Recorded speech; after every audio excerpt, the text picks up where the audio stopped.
بسم اللہ الرحمن الرحیم۔ اللہ کے نام سے شروع جو بڑا مہربان نہایت رحم فرمانے والا۔ فرعون نے خدائی دعویٰ کرنے سے پہلے ایک عمارت بنائی جس کے بیرونی دروازے پر اس نے بسم اللہ الرحمن الرحیم لکھوائی۔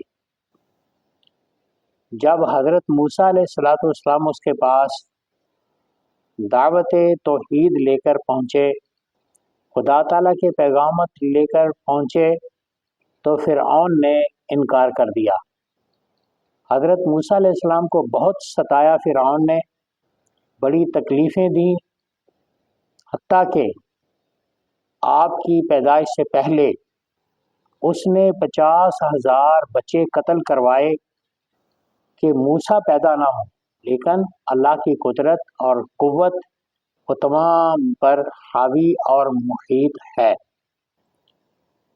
حضرت موسیٰ علیہ السلام نے تنگ آ کر اللہ کی بارگاہ میں معروض پیش کی، مولا اس کو تباہ و برباد کر دے۔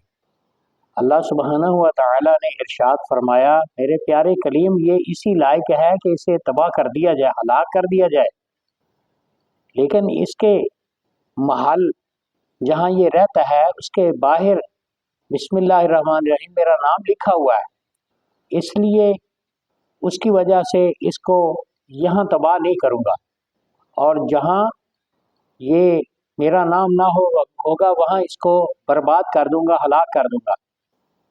تو فرعون اپنی فوج سمیت دریا میں ڈبویا گیا، وہاں اسے ہلاک کر دیا گیا۔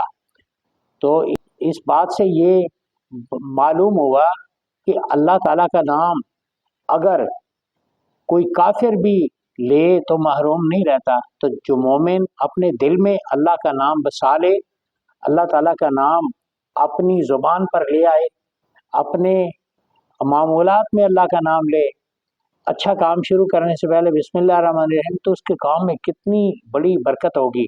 تو ہمیں مسلمانوں کو چاہیے کہ اپنے ہر خیر والے کام سے پہلے بسم اللہ الرحمن الرحیم پڑھیں۔